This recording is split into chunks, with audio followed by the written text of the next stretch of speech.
Welcome to another edition of the MKB Lawcast. For this one, we've stayed in-house and we've got our very own Matthew Downey here. Matthew's currently a legal executive working in our corporate team with great plans to be a trainee solicitor, and you're waiting on some big results coming in. So when should we expect clarification on that? Well, usually it's around St Patrick's Day. They say on St Patrick's Day you're always celebrating or drowning your sorrows. Very good. But it can come before that, so any day really. Yeah. And that's an important point. It's a bit of a lead into what we're going to talk about today, because you'll not be drowning your sorrows or celebrating victory in the way that most other people will, because you're currently on a drinking ban due to your sporting activities. It's a Tuesday, St Patrick's Day this year, so I will be training in Owenbeg or Celtic Park. Yeah. I suppose the main purpose of what we're talking about today is, outside of MKB, Matthew, you hold quite an important position. You're a prominent Gaelic football player with Derry. So the whole point of what we want to talk about today is just basically how you juggle your sporting commitments with your working commitments. So just tell us a wee bit, Matthew, about what it is that you do outside of MKB and what your life currently looks like. GAA is quite demanding sport. It's an amateur sport, but we're lucky in a way that because of the enjoyment people get out of it and sort of the intensity of it, that we are treated like professional athletes. Yeah. So the care we get from the county board and from our county is second to none. And it's the same here at MKB Law. We're very well looked after. You know, there's not many employers would be just as understanding with it. Yeah. So I have the luxury of being looked after at both places. Yeah. Whether that's during the day or in the evening. The demand of it is quite intense. There'll be mornings I be leaving my home in Mid-Ulster, just outside Mahara. It would take me maybe an hour and 40 minutes to get to work, maybe an hour and a half. Leaving the house maybe 7:15, get in here for before 9. You do your work, you travel an hour and a half to training. Yeah. You would do your training and then be getting home 9:30, 10 o'clock. So you have a full day where you're out of the house for 15 hours. And this is actually where your lifestyle skills sort of hone over to you and help your work skills as well, because organisation becomes such a huge part of your life. Yeah. Every single minute basically has to be planned out, and it's the same with work. You know, you can't be disorganised in work, and those skills carry over. From you wake up at 7 o'clock in the morning to 9:30 at night, you have to have everything planned to get the best out of yourself in work and on the pitch. Yeah. And what about, obviously your life just doesn't revolve around work and playing Gaelic football. I mean, you have to have time for a bit of a social life. You have to have time for holidays. I mean, how do you must have to look at the start of the year and basically plan a 52-week calendar as to when you are going to be able to get away on a short break. Or well, the way I looked at it the last year is, with work and with sport, it's just trying to enjoy both of them, because there's such high demand, and trying to get a social aspect out of both. If there's any social events with work or with your team, you're at them, because the release, that release, sort of taking a break, it doesn't really come around too often. The way the GAA calendar works is there's a split season. Yeah. So you can start training collectively, I think it's November 25th with the county. Yeah. And that ends the third weekend in July if you're lucky enough to go the whole way. Yeah. A week later, you have a league game with your club and you're expected to be playing. Yeah. And you're coming in then to club championship in August, September time, October. So you don't have a break. Within that full calendar year, you're saying basically there are no, or there if there is, it's a very short window. Sure. The idea of a summer holiday, if you're succeeding in sport, which is your ambition, you're not getting one, and you're not planning one either, because you can't be booking holidays before an All-Ireland final. Now whether you get there or not, it's a different thing. And well, that's the hope. Yeah, that's the hope. Yeah, if you weren't to get there, you'd be booking somewhere, seeing who you can bring along with you, basically. And if obviously the hope and the dream is for every young footballer that's playing is to be in Croke Park on that kind of last weekend in July now, in the All-Ireland final. So, I mean, what's the expectation there? Me as your employer, I mean, what's the conversation that's going to come about if you do manage to make it that far? Are we just not going to see you in July at all, or? It could be a hairy week, to be honest. I could be in the back of a trailer on a bus or something, celebrating for a week. Might need too many emails sent. But this is where it is. I mean, look, we understand and appreciate the commitments that you make outside of here, and I suppose for us, while you're enjoying both of them, it ultimately does make for a better employee here, and we're quite happy to accommodate that. But that might not be the case for other employers, and I'm sure some of your teammates maybe have this constant wrangle with their employers to get out early to go to training, or if there's a match or something. I mean, have you heard any stories about guys maybe not being able to get the flexibility? Yeah, so in December time, we spent a week on a training camp in Tenerife. Yes. And I had no issue here getting the time off. There was 3 or 4 lads who couldn't attend. Yeah, okay. Or couldn't get away as long as they wanted because their work just didn't allow them. Yeah. So that's sort of the opportunity you get here. Yeah. And the understanding, and as you say, you appreciate what I'm doing outside of here. Yeah. And because of that, I appreciate here more. It's definitely a give and take. And you become very, very grateful for it. Yeah. And how do you think? Because obviously you're young. Well, you're a lot younger than me. You're early 20s at the minute, Matthew, and obviously you're at the outset of your, I suppose, both your football career and your legal career. And I suppose as you progress in your legal career, it won't be just about your employer being flexible to allow you time off. You're going to have pressures from clients. You're going to have pressures from court commitments and things like that. Do you anticipate that the pressure to be flexible is actually going to increase over the next couple of years as you progress in both your football and your legal career? So the way I would look at it is you have to, in a way, manage yourself. Yeah. You only have so much energy and so much time. So it comes back to the organisation. You have to look after yourself and organise your time the best way possible. And there is some sacrifices outside of your sport and your work that you have to make. Success and winning, and whatever that looks like, whether that's on the pitch or that's with clients, that's in your work, it doesn't care, about being tired or not being organised or having this other responsibility. You have to make it work.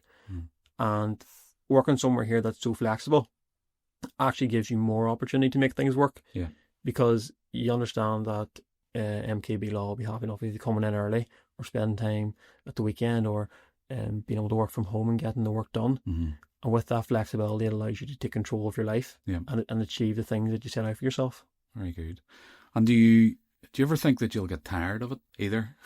Sorry, you can't. I mean, obviously the work pays the bills, and we all have to have a certain baseline standard of living. Do you ever think that you'll get tired of just trying to balance so many commitments?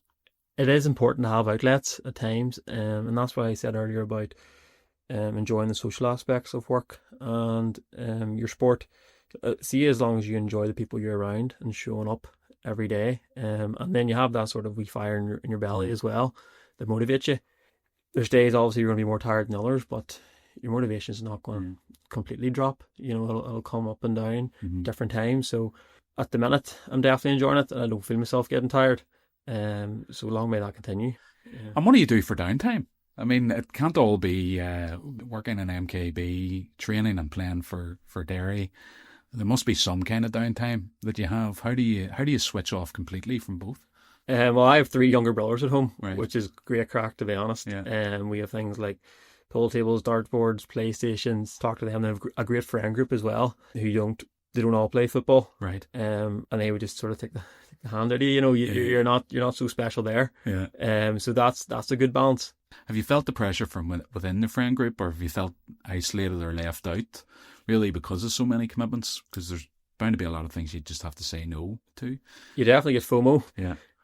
So a few of my friends went to Barcelona for a weekend there. You would have loved to have been there, but you're doing this here thing that has a lot of purpose in it. It's not the work, actually. It's the sport, which takes away from the socialising. The GAA gives you a lot of purpose.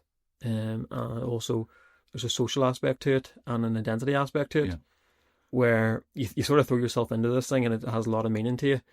But the purpose it gives you as well, especially particularly if you're doing well at it, you don't feel like you're missing anything else because it's all consuming. It's all you want to do. Yeah. So Matthew, what brought you into law? What was the motivation? You're quite far into it now. You're pretty much committed, so there's probably no turning back. But what brought you in the first instance? There's no one in my family in law, actually. And even in school then, I would have been probably better at English or history and written subjects rather than the sciences in particular. So I just sort of went with a broad idea of what can I do here at university. I didn't want to go down the sporting route again because I didn't want to be a one-trick pony. And then I thought, well, law, here's something I can sort of get my teeth into. I didn't know anything about it. I just thought it would be a great challenge. I went to university. I didn't overly enjoy it at times, to be honest. But I did work experience with a place I worked in prior, from Nick and Toner. And at that time, it was a criminal firm. I really enjoyed just dealing with clients. And then that sort of just spiraled from there, where I sort of got my teeth into it more at uni. I started to really enjoy it in my final year. And that's sort of what brought me into law. And hopefully trainee solicitor come September. Institute then starting next January. So you will be juggling studying along with your sporting life and your work life as well. So that's just another string to your bow. And what about we often talk about transferable skills, and there is a direct correlation between, I suppose, success on the sporting pitch, but also that teamwork element. And we always say that, we're very much a team here. You work as part of our corporate team. So you have, I suppose, 6 or 7, 8 teammates around you. How important is that? I can only speak really from my own experiences, but I can definitely see transferable skills. Just getting all people's ideas and things, all people's personalities.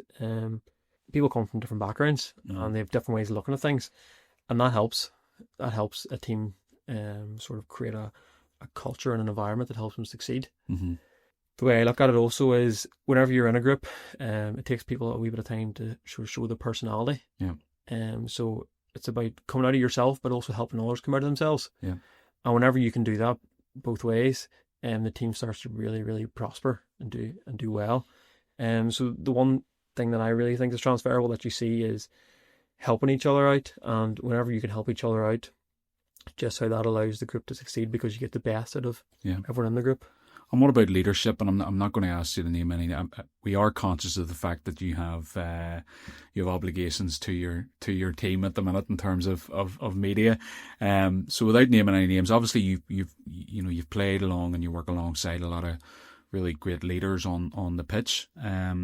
Is there any examples that you have seen that you think, right, well, that's a fantastic way to conduct yourself in the sporting arena, but also that you could bring that into the working environment, and that it'll help to, I suppose, forge those leaderships for you in your legal career going forward? What you look for in leaders is sort of to embody what your organisation or your company, your team stands for. Obviously, the MKB, you want to be very personal and professional, and you can see those skills in a lot of the people who are in more senior roles to me. And it's something similar in sport, and you see the same skills in your leaders, and that's whenever you know that a team or organisation going in the right direction. Mm-hmm. Whenever your leaders are putting the organisation or team first, and they're embodying what you want your culture to be about. So culture is important, both in both examples of the sporting arena, also in the workplace. Culture is actually what you allow to happen, and what you promote and what you sort of don't allow to happen as well. So culture isn't just a buzzword; it's actually what happens. And whenever you have leaders embodying what you want your culture to be, it allows an organisation or team to prosper. Yeah. And Matthew, I'm going to be cheeky here. One last question. Are we going to be having this conversation in July where I don't see you for 3 weeks for the preparation and the celebrations after? Or do we just remain hopeful? We remain hopeful. I will be keeping a few annual leave days in my back pocket. Well, the best of luck from all of us in MKB, and we sincerely do hope that we're having that conversation in July. And obviously, it goes without saying that you can have whatever time off that you need in July, provided that you bring Sam home. Cheers, Ian. All right, thanks, Matthew. Thanks.